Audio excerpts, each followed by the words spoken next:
Welcome to another video from Water and Ice Outdoors. Right now in Minnesota we are kind of in a fishing lull, meaning that we are just getting out of open water fishing season and heading into hard water fishing season, or betterwise known as ice fishing.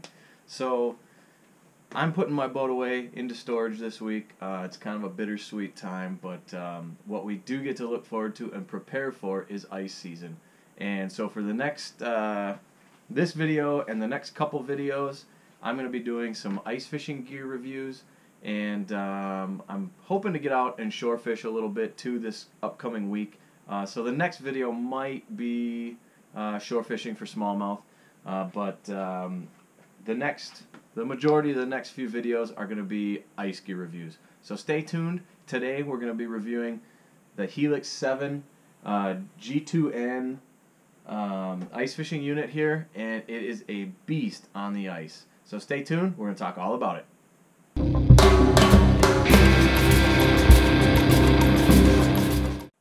So as I said before, this is an awesome ice unit. And the really cool part about this is some of you, myself included, have this on your boat already giving you sonar during the open water season. So the really cool thing, like I said, is you can take the same unit that you're using for fishing on your boat and bring it out on the ice with you. And the even better part is that you will have your Navionics chip or your Lake Master chip right there in the same unit that you're ice fishing with, and you don't have to get your phone out to use Navionics. You don't have to struggle to get it out of your pockets, nothing like that. And I've found that the Navionics app can be pretty far off when it comes to depths on certain lakes.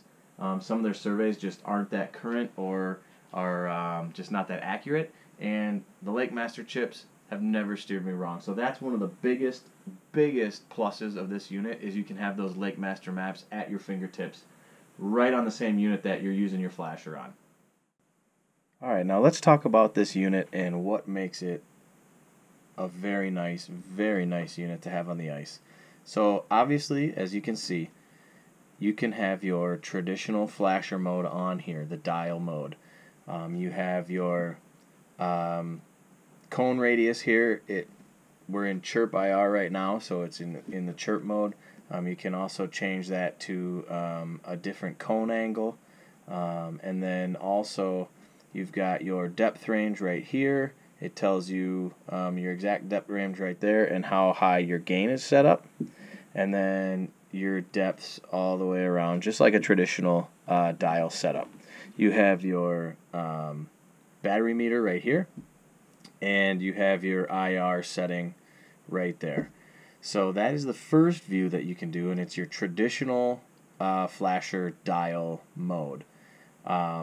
What I can tell you about this setup, this mode right now, is when I did use it last year, it was somewhat delayed.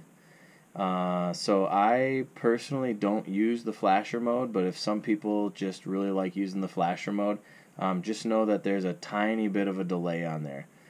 So I'll show you now which view that I like the best, and we're not going to get a great picture on it because we're not in the water, and we're not marking any depths or fish.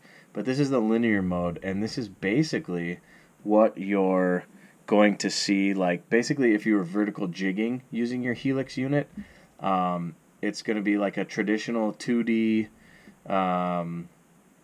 sonar mode. So you're going to see the bottom, you're going to see any fish that move along, and then you're going to see your jig in a linear fashion. So the nice thing about this is you're going to see kind of a history or a timeline much longer than you'd ever see in a dial. The dial display is, you know, what's happening right now.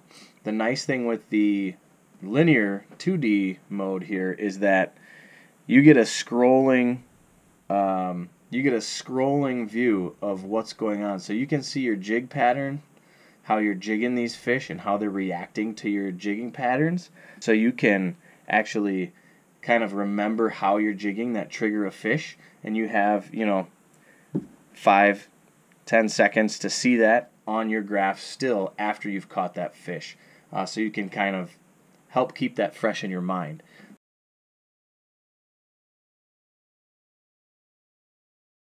So you can kind of help keep that fresh in your mind.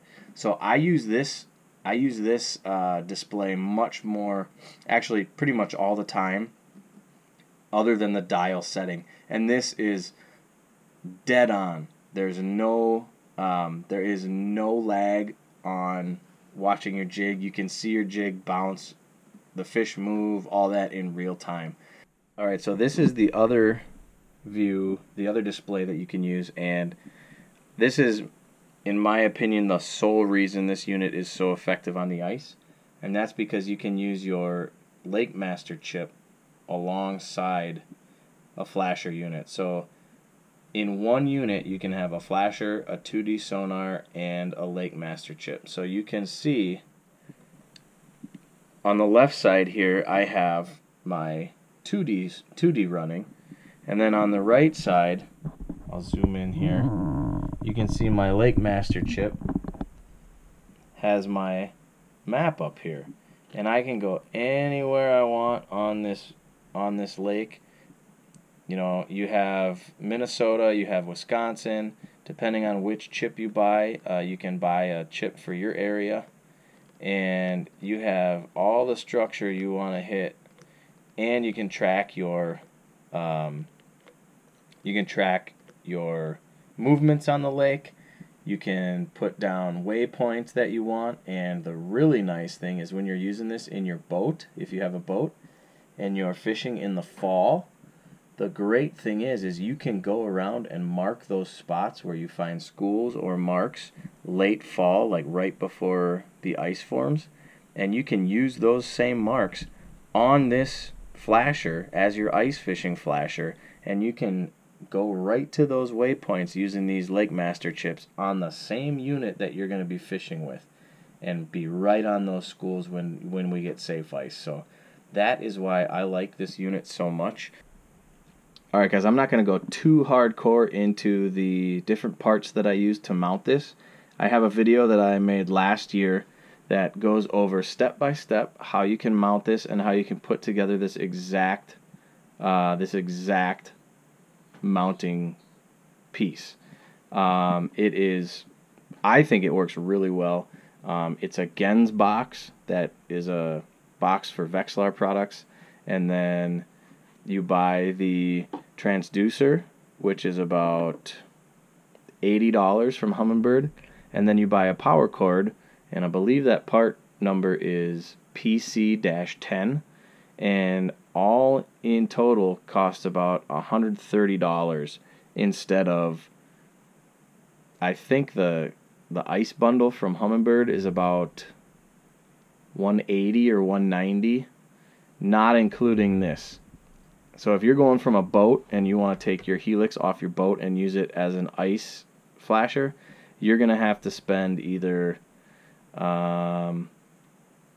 like about $200 for the Humminbird parts, or the Humminbird ice kit I should say, or you can spend about $125 on this setup. And what I have is a Markham. This is a Markham arm that holds your transducer. And as I said, I have a Gens box and the transducer and a power cord. And of course you got your battery in there. I would recommend a lithium battery because these Humminbird units absolutely suck down battery life. The lithiums will run them for about 14 to 16 hours. And these standard batteries that everybody uses for flashers will probably be dead in about 3 hours with this unit. So that's the only other issue.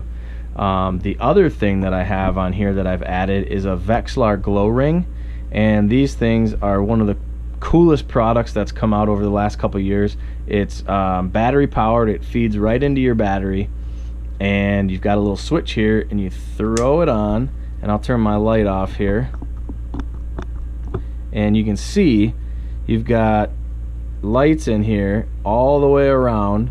So you drop your jig or your lure in there, and within about 2 seconds it's fully charged to glow, and you can drop it down. It stays glowed fast, stays glowed longer in the water after you've used this than a typical flashlight or LED, what are those things, the keychain deals. These things work so good, and they run about $35, and I highly recommend them.